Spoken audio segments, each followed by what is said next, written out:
Nice to see you all. We're talking about a topic where journalists are discussing a lot, and it's also worth discussing because it's something basic. It is about us. As a journalist, it's our rule in in society, our point of view.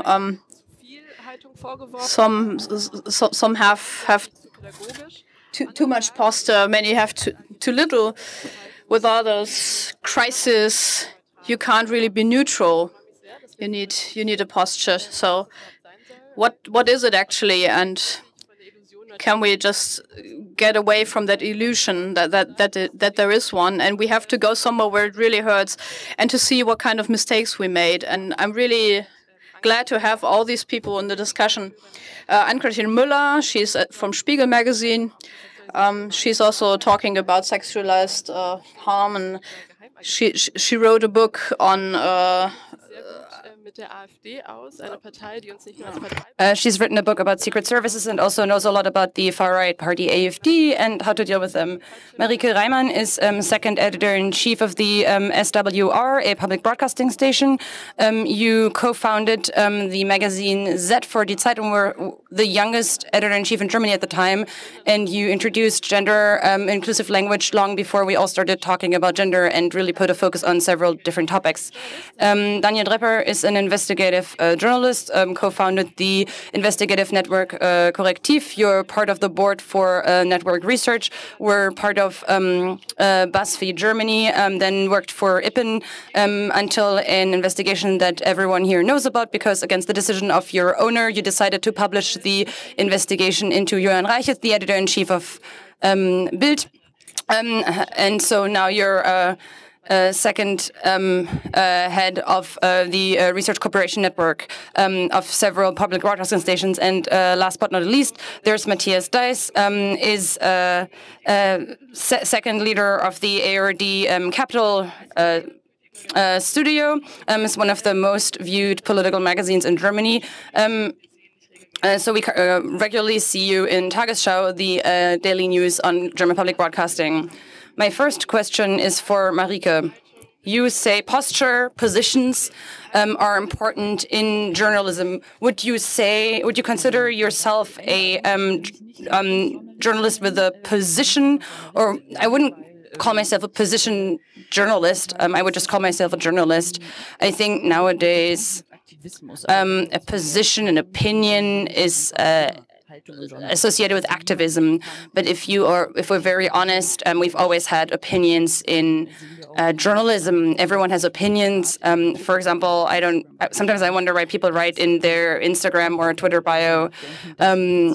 If we think about the fact that for decades there were only white Western Germans and editors and constantly used a generic masculine form in German language, that was also a position. So what people think of as like a position or opinion, people think of activism, but I disagree, right? We're not just the silent chroniclers on the sidelines. There's increasingly strong right-wing populism. There's a lot of fake news, and so we really need to use the opportunity as journalists to really put that into context for people, and so we don't just have the opportunity to get invite minorities into our editing rooms, but also represent their lived realities. Matthias, what do you think? Are there too many journalists who want to make the world a better place, and is that a problem? Okay, I mean, for starters, I just want to talk about myself, and I would like to talk about our work in the Capital Studio in Berlin. Yeah, it's part of that. We can. Just so you can get to know me. I think it's important because I really think that everything we discuss here in the abstract has implications for our work in practice. We produce content for Tagesschau.de. We report from Berlin for like a really big range of publications associated with public broadcasting. So of course, with political reporting, people are paying especially close attention from the parties, politicians, the audience. Those are by far, politics, that's by far the most viewed news show on German TV. So we need to question our work every single day. So what is our guiding principle in our daily work? In the beginning, our main thing is posture or positioning. This is a word that they're using one word that can mean both things in German. And so that's why I need to talk about myself for starters, because I need to clarify that, because it needs to be clear. I need to bring that to the table every single day. And for us, in particular, in the very beginning, for our viewers, for our listeners, we get money from them, right? The public broadcasting contribution. And we get that money so we can report independently for those people who pay us, independent of company and economic pressures, independent of advertisement, ad revenue, independent of the political parties that are our neighbors when with the studio in the capital, Berlin. And that's a posture, a position that I need to live every single day. In addition to that, there's a canon of journalistic values. For example, right? Like I research, I investigate. I don't know in advance what my opinion or what my conclusion is going to be. I don't just use one source. I use multiple sources. I report fair in an unbiased way. I report on everyone who's affected by it. I represent everyone who's affected by a topic, and they're once in a while, again and again, there's always some people who don't take that into account. We're probably going to talk about that as well, but that's incredibly important to me for the very beginning.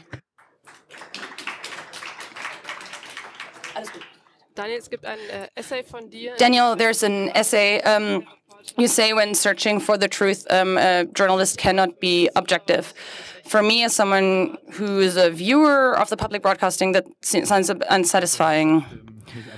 Yeah, I mean, I think it's just can't really do anything about that. No matter which topic I touch, I will always have some kind of related experience. And even if I don't have any related experience, that's also a particular view or position on the topic. For a long time, that was considered objective if you were male, weight, heterosexual, ideally well-educated and middle-aged, because that's our view of the world, and anyone else who has their own view, quote-unquote, is considered biased, a particular perspective, and of course that's bullshit.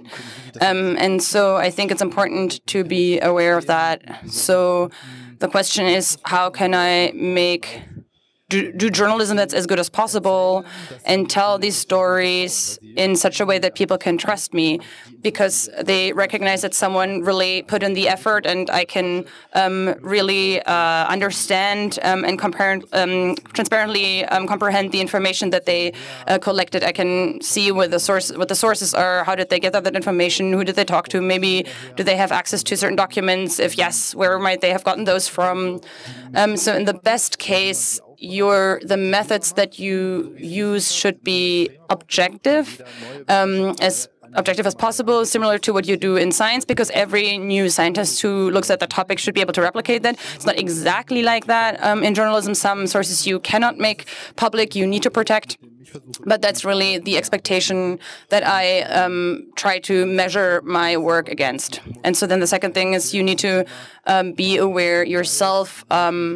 Where do I come from with regards to this topic? For example, I do a lot of work on working conditions. I come from a working family. When I talk about work at home, then we usually talk negatively about bosses and not negatively about employees. And that's simply a perspective that I have. And that's something where I just need to be aware of that. And then I just try to do good investigation regardless. Ann-Kathrin, you're spending a lot of time with AfD politicians. I think it's not easy, but what kind of attitude do you use there? I'm open and curious because I want to know what's happening and what kind of topics they're interested in, what's up in their party, and I want to get to know something.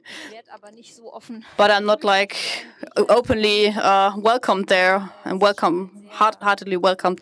It's a critical situation between them and me. I'm just like Lügenpresse, like fake news. It doesn't really make it easy. There's professional AfD politicians, and that we can talk to quite properly. But there's some, well, positions on anti-Merkel. Well, where we go like, okay, sorry, I know your opinion. I have a different view on this, and I don't have to listen to this for the next 15 minutes, but just let's talk about the topic we're here for.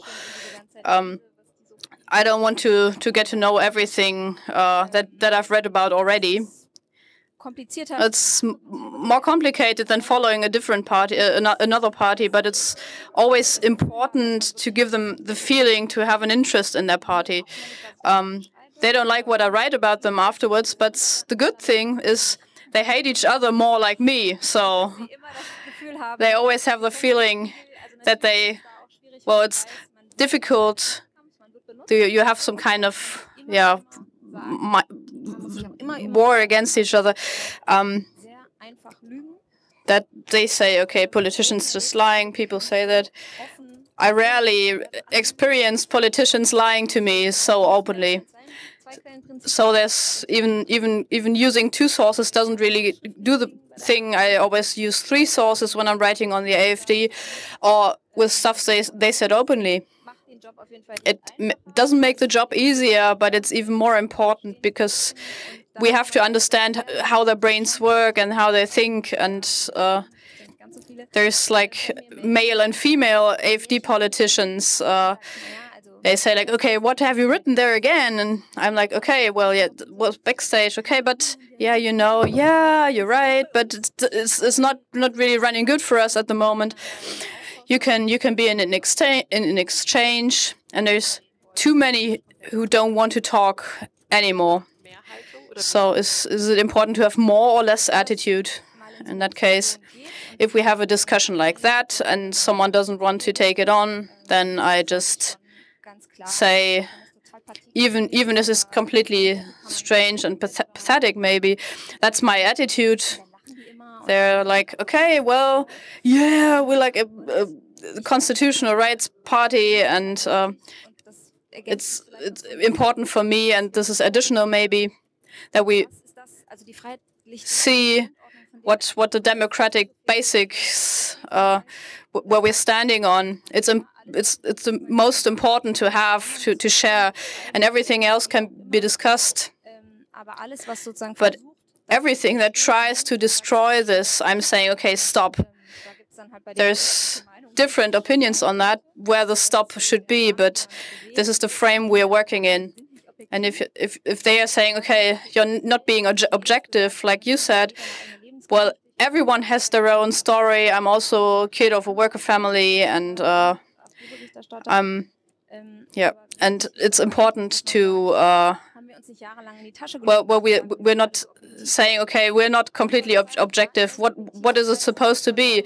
Does being objective mean like having two scientists have like saying the Earth is round and the Earth is flat? It's not our work to filter that. It's just, do I have to report on each and every little corona liar? And do I give him a stage, or is it relevant for a big number of people in that area where I'm sending, printing, whatever?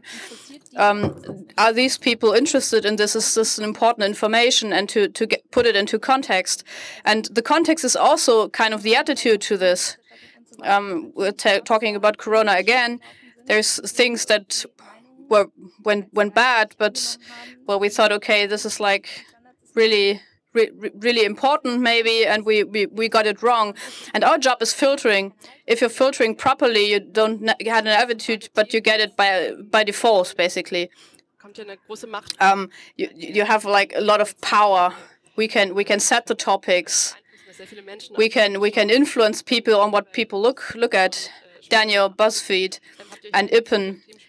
You specialized on topics, for example, sexualized harm, and we want to have people looking at it, even politics reacting on it. Isn't it actually activistic in any case? No, I don't think so. I think for us, it was almost forced. We were a small team. It was completely clear that we, as a small team, we can't go into the federal parliament the same way other teams could that have way more employees. We just want to kind of make a useful contribution to the societal debate. Daraus ist natürlich auch viel entstanden. Und dann gibt es and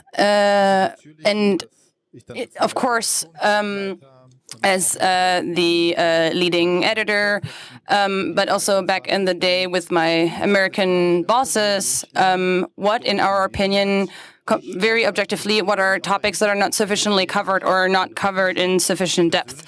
And as we discussed, it's also a perspective that is influenced by my personal points of view. I studied in the US at this point 8 years ago, and I came back with topics and themes that just weren't happening here. So when I became editor-in-chief at BuzzFeed, I had those still at the back of my head, and I was wondering, we should be doing that. Why aren't we doing that? I don't think that's activism or activist. This whole activism-journalism divide, I think roughly for me the border is, what do I do beyond describing the problems? I think that's when it becomes more of a gray area.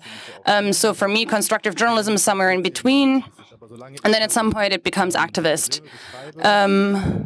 And as long as I describe problems and just make those visible, uncover those, and when I put a focus on certain aspects, I do it because I think it's missing. But even with the Tagesschau, I think it's probably the most neutral or balanced format. How do you remain objective? I mean, I think it's very clear that selecting topics is not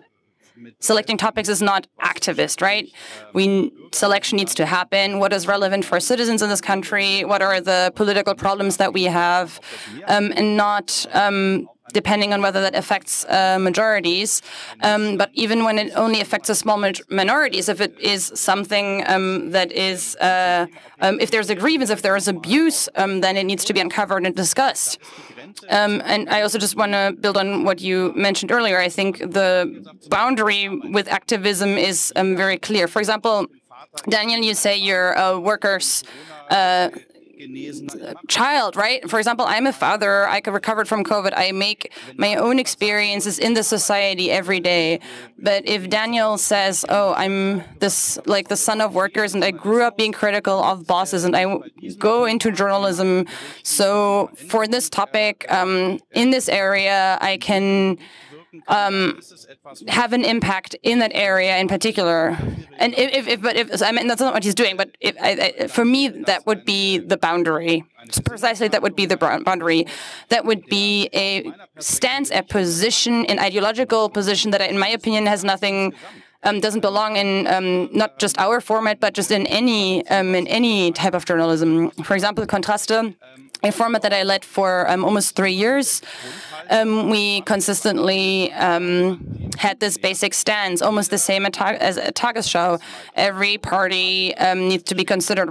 We look at all of them with the same critical eye. And in the end, that also led to us, for example, in Kontraste, we also had the topic knife attacks. They were everywhere in the media.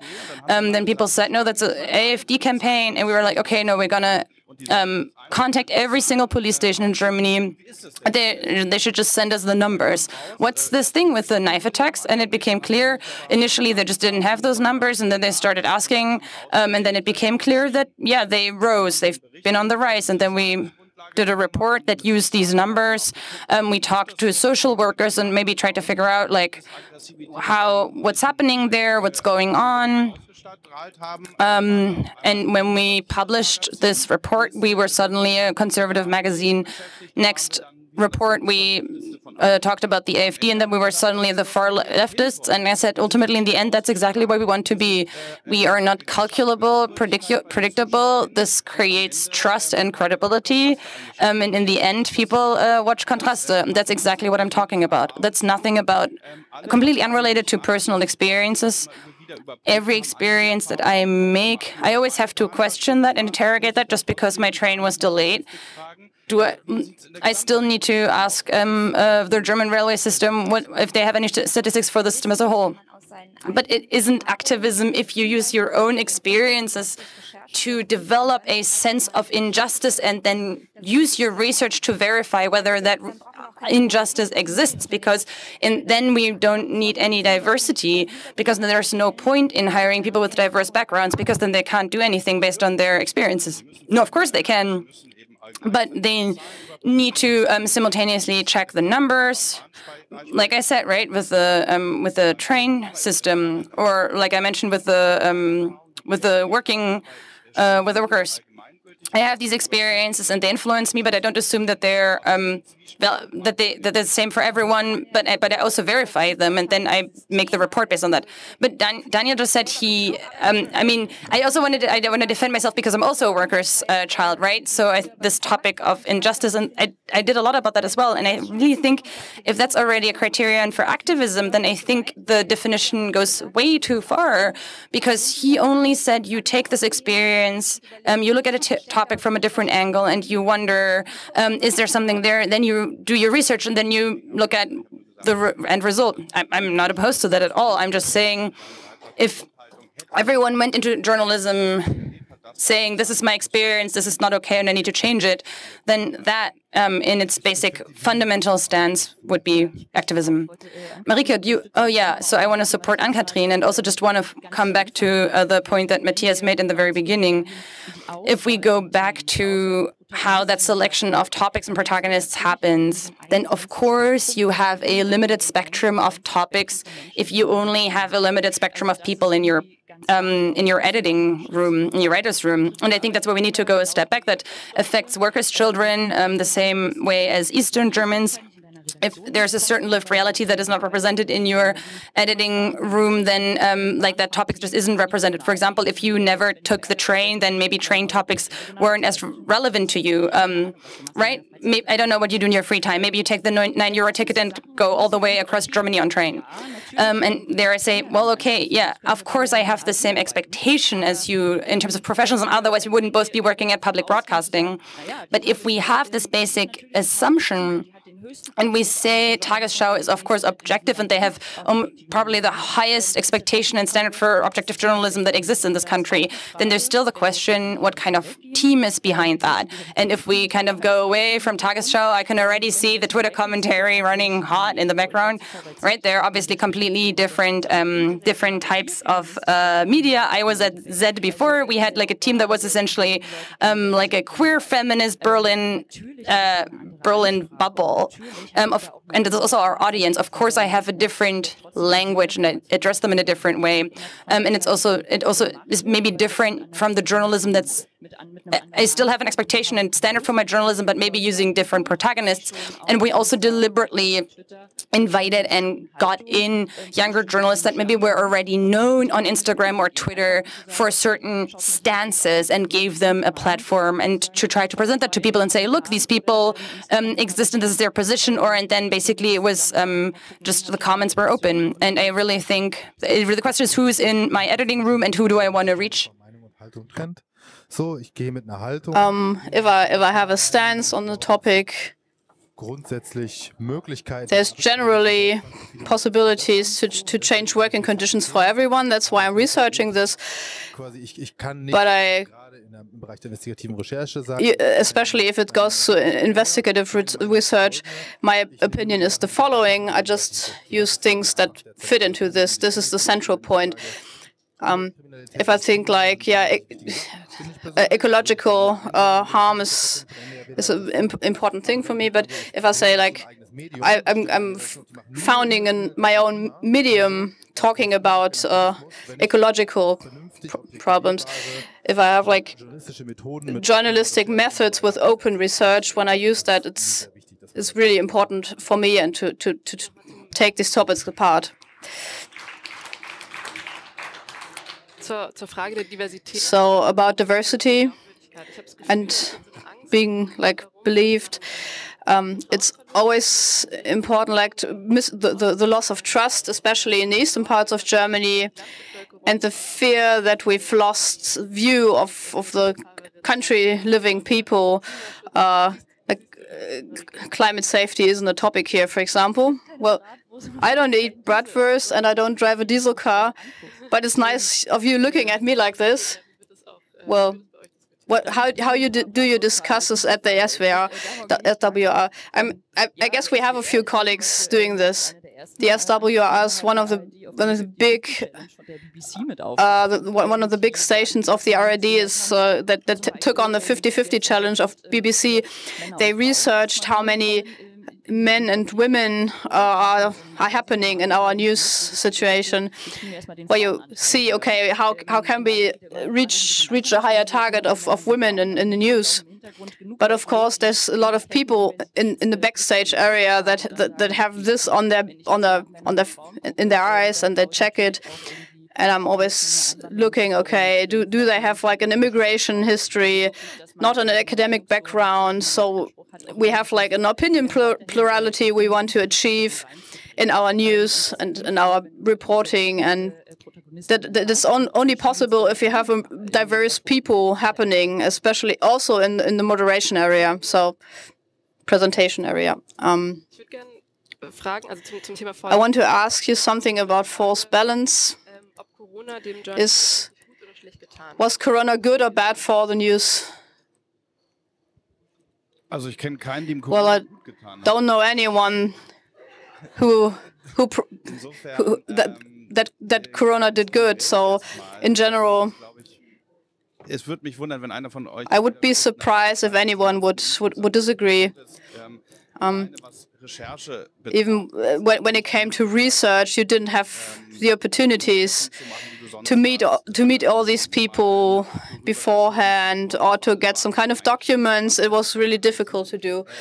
There were press conferences where you have to be on location, and you get like reactions on questions, and you didn't get the real reactions, but you only got like text answers. And you could also say, we didn't have any time. Okay, we can't answer that. For journalists, it was difficult, but also for us as people. The teams, they live of the exchange and of discussing and arguing. And you sit there in your offices. We try to do that using Teams and electronic mediums, but it's completely different if you sit face to face.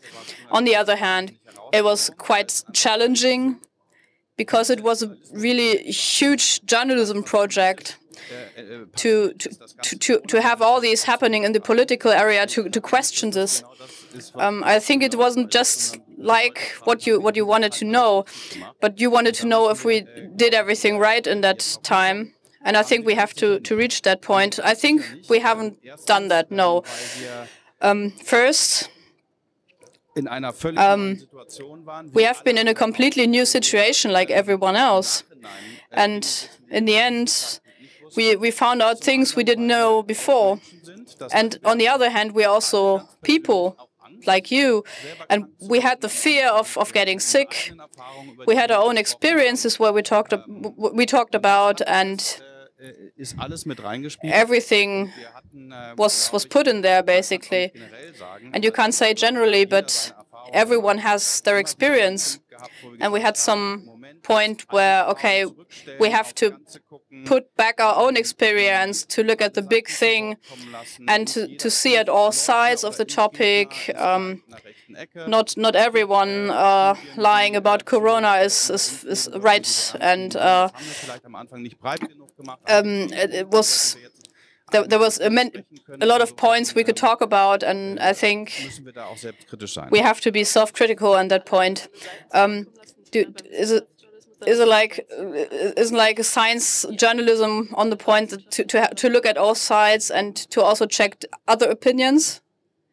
I think, yeah, I would do like a follow-up, but I guess you want to do something about science journalism. I used Corona as a chance. That was March 2020, April 2020. I was still at that. We launched a paid model for our community, and the people re-questioned journalism. It really exploded. All people wanted to read, and it was really a time I haven't experienced like that. Or only if you have terrorist attacks or Trump.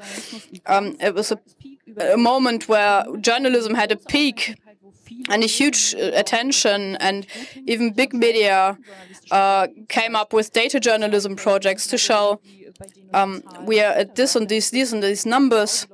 Wow, the people are interested in news, and they're even more interested in news.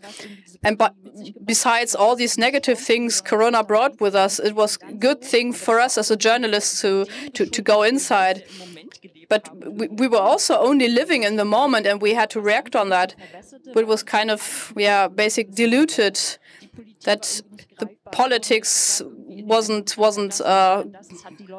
you couldn't grip the politics, and people were annoyed, and they wanted to read about that as well. We experienced this in a lot of events on the global scale. There is a big thing, for example, the war in Ukraine, that people are getting tired on this and to listen to this. And I think we had this momentum, and we should look at this. What did we achieve? How can we reproduce this in the future? And I want to talk about that again. Maybe we can make it more transparent in the moment. We are here. We have as little information as you, maybe, but we ask the expert, and we have access to the important people. And maybe we can just make more of it than you, and that's why journalism is important. One thing I would also critically say about my own department or my own medium, there was this enormous interest in different topics, and enormous amount of information was consumed. People read so much, and that was great. But there was also this this maelstrom that every single tiny piece of news that happened was immediately reported on. Every single tiny outbreak, every new rule. And I think that also led to a certain confusion. People were confused. Is there a new variant? What are the rules now? And I think maybe in that case, maybe we didn't filter enough, and maybe we didn't do enough filtering, and we wanted to also put things into context for our readers. And I think that at some point people really got tired, and that caused certain anti-COVID measures not to work anymore, right? People didn't really feel like wearing masks anymore or so on. And I think that you're willing to ask yourself what type of responsibility you also have. And you can't just conclude, oh, then we will report more on it, because there's a tipping point that you can get to. And I think on a very basic level, I would also say that the even worse problem is that anyone with a strong opinion or interesting take was cited. And we have honestly cited many people that maybe haven't done any research in literally a decade, but maybe had a lot of experience being on TV and sounded good on TV, and that those people were given way too much room. And then you had like these repeated debates, which COVID expert is right now, instead of sitting down and asking ourselves, does this person know what they're doing? Is it representative? Does it make sense with regards to what we know about where research and science are at? Or do we just ask that person? So we have another piece. And I think some publications did that increasingly better after that speed in the very beginning. And then there were some houses that really decided to just listen to certain experts because it kind of fit what they thought anyway. And I think a lot of trust was lost on that front as well. And can we learn something from the reporting on COVID for reporting on the climate and climate change? Because politically, we need to listen to all opinions, but maybe in science, 2 + 2 is 4, and we don't need someone who disagrees with that. I mean, I think on a very basic level, what Ann-Kathrin described, for me, the effect of that is that it makes it much easier to argue that research and investigative journalism is really important. And it might make sense to maybe publish slightly less, but really research those things properly, because you can actually cause a lot of damage if you just publish interviews or essentially have interviews that are kind of look like articles where you just interview one person and publish what they said. Right, so this is just, I publish things where ideally, you just publish what is correct as far as you can tell. It doesn't have to be several months of research. Maybe it's just 18 hours across several days. But I think that's really a point or an argument that you can make ever more strongly, and also holds for climate reporting. And I think the other thing, what I also think is true for COVID. Okay, obviously, that was an extreme situation, but the more this personally affects me, the more I am willing to read about it 24/7 and to work on it 24/7. So also talking about my specific area of investigative journalism, I often felt like in the last few years, the core of investigative journalism is politically important, but doesn't necessarily affect everyone personally. And so maybe it's also our job to make things political that affect people and carry them to Berlin, take them into Parliament, not just talk about what's already happening in Parliament. Of course, you can not do that. But there was one impulse from those COVID times, education, environment, health, that also might be worth looking into with this investigative lens more.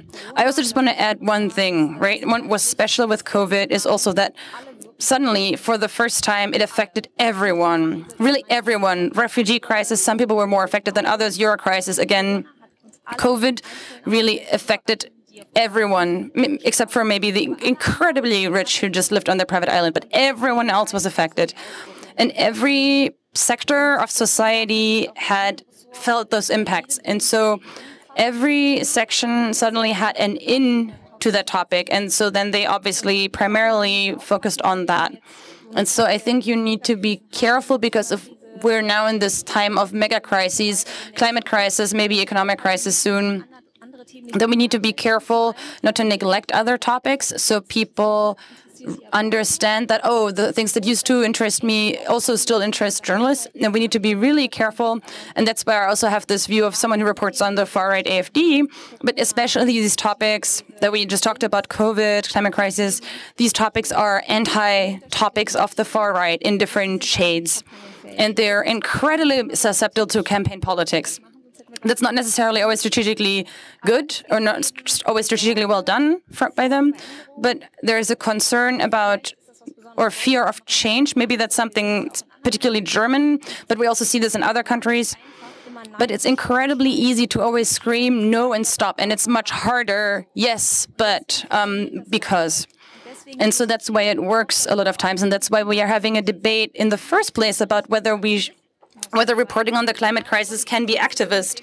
I mean, sorry, it's a topic that affects all of us. It's scientifically, objectively, it's a topic. And we should be reporting politically what's being done, what possible solutions are there, and shouldn't be asking the question, is it an activist to write about this topic or to talk about this topic? And the mere fact that that is happening is a success of the right. And I think that we really need to be careful in several different sections that we don't always come into this position where we need to justify ourselves. I think in the past, journalism was incredibly arrogant. I think now sometimes we're maybe too timid. And we need to also recognize, yes, in the beginning of COVID, none of us knew how this worked. None of us knew how a pandemic works. But it is our job, and that's what we've learned, to collect information, to filter it, to put it into context. And we can do that faster than anyone else, because that's what we do every day. And so ultimately, at the end of the day, what we publish is hopefully better than what people just say at the pub. And that's how we should treat our job, I think.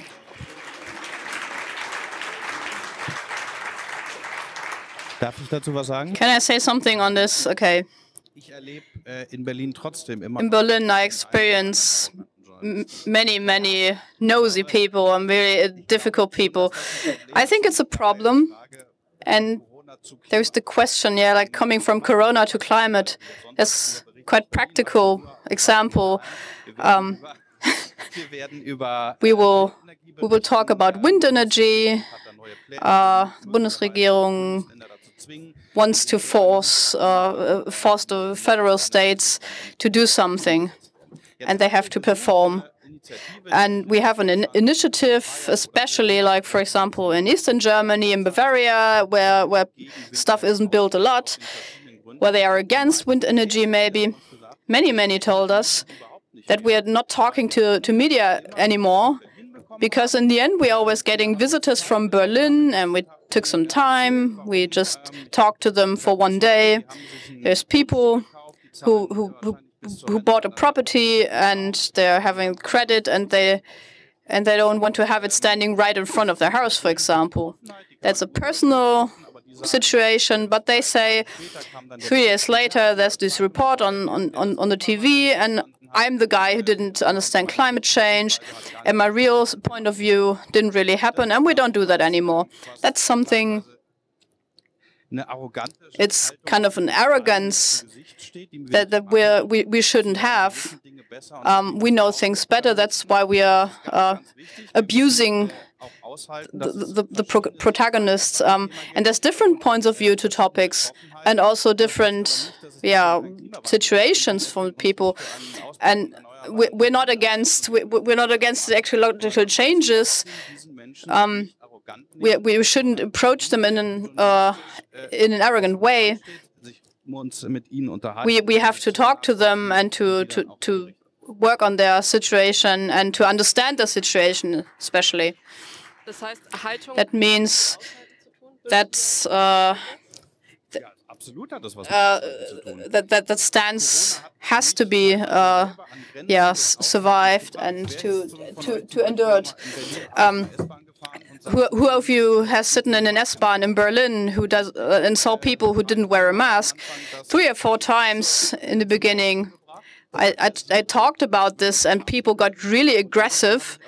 And at some point, with the pandemic going further, I'm not doing it anymore, and I have to endure it. And I think we're democratic people, and we have to endure this.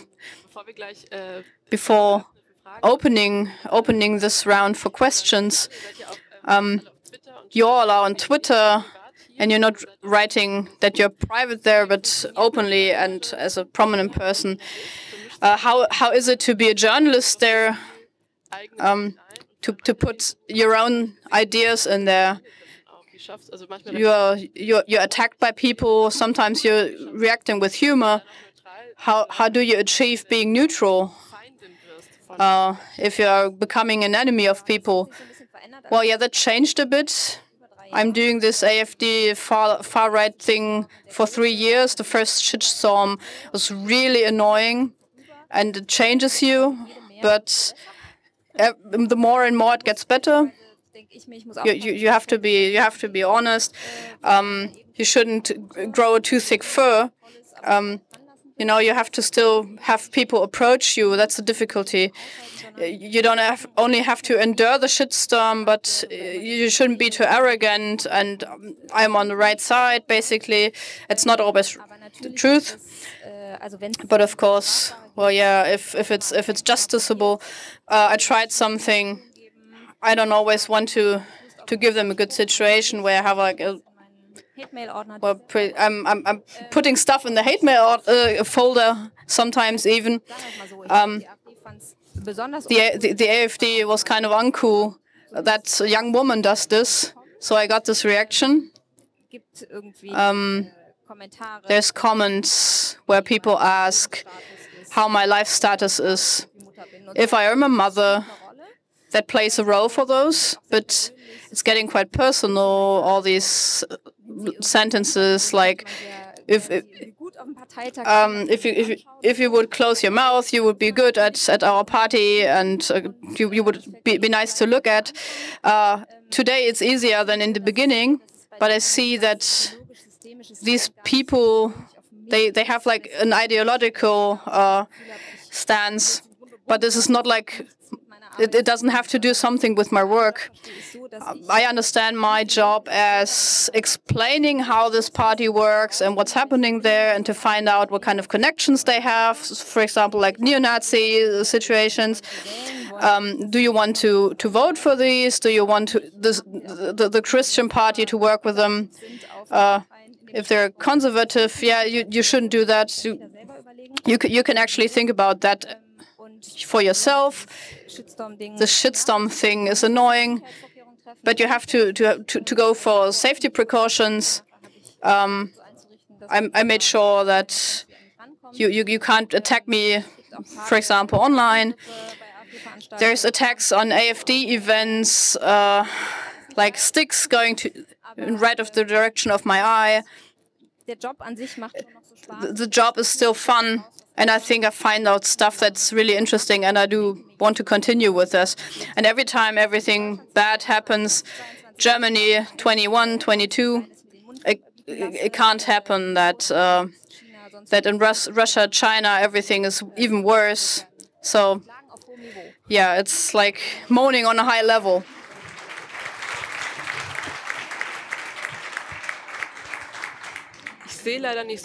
I can't see much, unfortunately. Is there anyone who has a question? Any questions? Oh, I think I see one hand over there. Okay. We really can't see anything. Oh, I can do it like this. This is great, actually. Hello, can you hear me? Oh, wait, now we need our earphones.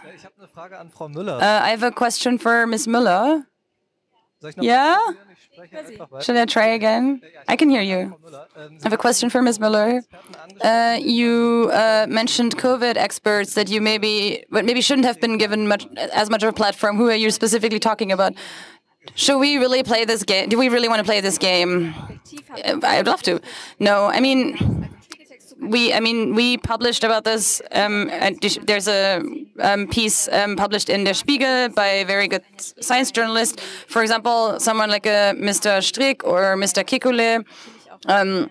Mr. Strick, of course, has also done research in the last few years, but Mr. Kekule, not so much. That honestly had positions that weren't necessarily covered by their scientific research. And if those are cited as if they were comparable and identical to a top virologist, similar to Christian Drosten, who is a top virologist, and where people in the US were sad that they didn't have someone like that, right? Then it's a shame if you put these statements next to each other and just leave it up to the audience, just to believe what you think is correct. And also when it comes to expert Germans, of course, we need try to get an insight into that. So what's the fight? Why do they pick certain measures over others? But to kind of put that into context, to contextualize that, which of these people really knows what they're talking about? Who's a virologist? Who's an epidemiologist? That distinction, for example, was not really done that often, even though those obviously have a different point of view on the topic. That would be my answer, my point here. Questions? Are there questions? Dann würde ich noch eine stellen. I don't see any. Then I would ask. Or maybe I also don't see anything. Okay. In Deutschland ist ja so just in Germany, the job journalism is not protected. Everyone can call themselves a journalist for good reasons, but there's also no reasons for can you go to a protest as a journalist? Can you have a party membership? What do you think? Should there be rules? I don't think there should be rules, but I think everyone should think about that for themselves and make that decision for themselves. Also, due to the American influence, I have this ethics guide that defines things that would never be defined that way in Germany. Right there, it's banned, illegal to go to protests. You can't make donations to organizations. So the boundary, the distinction from activism is much more sharply drawn. But I try to avoid going to protests unless there is a journalistic point, right? For example, for freedom of information. Or I am involved, I mean, as far as I think I mostly donate money to journalistic organizations, for example, like network research or FOIA organizations. Of course, also once in a while I go to a protest because I show to my children what it's like to be at a protest, for example, against the war in Ukraine. But that's not where I would go march or stand up on a stage. Personally, that's what's important to me. And yeah, I would like to add, I agree, but I would also add that it doesn't mean that we as journalists should kind of hide ourselves, right, or duck out of the way when it comes to positions. But one thing is a journalistic report, and the other is a commentary, right? An opinion format. For example, Tagesthemen, we have an opinion section where I stand and I say my opinion, but that's where it belongs, where it's clearly marked as this is the personal opinion as of Matthias Theis, regardless of whether anyone wants to hear this, but that's where it belongs, and it doesn't belong in the reports. And for example, party membership, I think, yeah, I agree entirely with Daniel. Okay, I mean, journalists are also citizens. And in that sense, of course, I can think they can go to protests. They should maybe not go to protests that are related to their reporting area. I would absolutely not go to an anti-AfD protest, or if I it would only be to report on it. But of course, if there are global topics, such as rising right-wing populism, like a pandemic, then of course, as a person with a citizen, as a private citizen with a political opinion, you can go and participate. But it obviously can't then entirely influence or determine or steer your reporting. And that's, again, where research and investigation come into play. But I also think that's one of those things, I think there are way too many opinion pieces. I know people like it because it's also a way of contextualizing things, but I constantly wonder, does anyone really want to hear what I personally have to say as an individual? I really think at this point it's very clearly separated and it's very clearly said at the top, but still so many readers, viewers, listeners still don't understand the difference. Apparently, obviously, we still don't sufficiently explain the difference, or maybe they don't want to understand. That's also definitely a thing. But if you keep publishing all these opinion pieces, columns, like, I think this is has grown to an extent because it's being read that much, where I do wonder, okay, we know you like reading this, but we would rather give you the dry analysis with the facts and not just the opinion that we formed for ourselves based on that. Yeah, I'd also like to add something to that. I totally agree with you on that front. Way too many opinion pieces, too much commentary, and maybe also a sense of type of arrogance for our profession. So the assumption that everyone understands the difference between like a reporting format and opinion format. We have much more of a responsibility and need to do more in terms of explaining and make transparent what types of formats they are, like what exists, what those entail, make transparent how we work. I was a member of a party and maybe wrote a piece about that, and I think we're still at the very beginning with regards to that. And I think there we really still have a responsibility to explain more what we do. I just want to add that for BuzzFeed at the time, we very consciously decided that we don't do any commentary. So for 2 years at BuzzFeed Germany, we didn't do any. Except we did maybe 2 in several years. Of course, it would have been easier if everyone just had written like several opinion pieces every day, and we would have published 40 opinion pieces every day and had gotten like millions of clicks. But instead, we did all these investigative pieces and maybe had one every few weeks. Of course, it's more difficult to have an investigative report. And so, in addition to that, we also said who we are, what we do, and why we do it. So all of us transparently said which organizations they might be members of, where they come from, which, to the extent that it was fine for them personally. What does this person have? What's the person's background? Of course, it's not always on the front page, but if you wanted to inform yourself, you could read what my personal background was. Of course, it's also difficult because for the pieces where you'd rather not have it, where it's about secret informants, where it's about secret documents that you might not be allowed to cite from or mention because maybe there are certain secrecy obligations and where the real pointed investigation happens. That's where these information boxes would be particularly thin. And that also is again, this question, how small should we make ourselves? Of course, we need to be open and make things transparent, but we don't have to put a pin under every piece. Where did that idea come from? I'm torn on that. Behind every report, even the biography of the reporter. But if we're on the part like believability, error management, not only regarding social media, but everywhere. We're just people, we're making mistakes, and it hurts a lot because they're always in the public. That's why politicians are taking it so hard to tell they made a mistake. We have to listen to criticism, and we also have to take care that we act accordingly. That what Ann-Christine said from the parties, it shouldn't lead to us not hearing the critics, but we also have to admit our mistakes.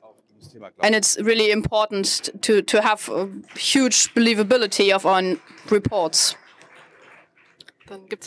Well, there's one question from the audience.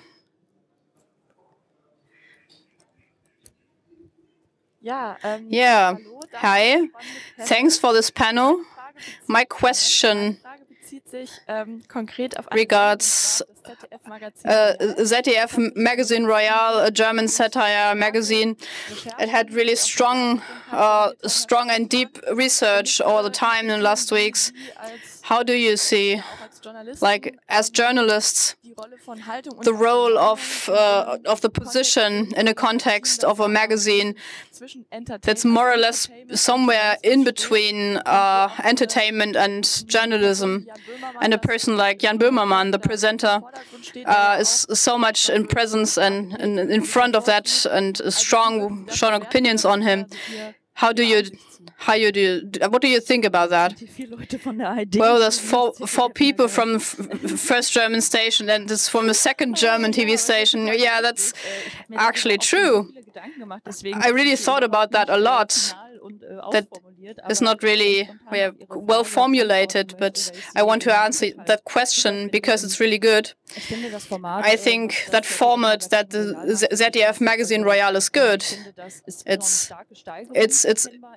really getting better from week to week. And what Jan Böhmermann does is sending investigative journalism in a funny way. That's an approach to important topics that this editorship does, and what they research. The audience that the ZDF Magazine Royale is given on topics they didn't really think about before, and especially not in an entertainment format like this one. Well, I'm not from the ARD, from the first German TV, and we look at it and we really like it. It's nothing that would fit into the Spiegel, but it works really well, and it's good that he's getting on with doing it more and more. Yeah, but it's when it's on Twitter, what he does, that the Spiegel does once a year. But I would disagree. But it's a really good format. NTV has different audiences.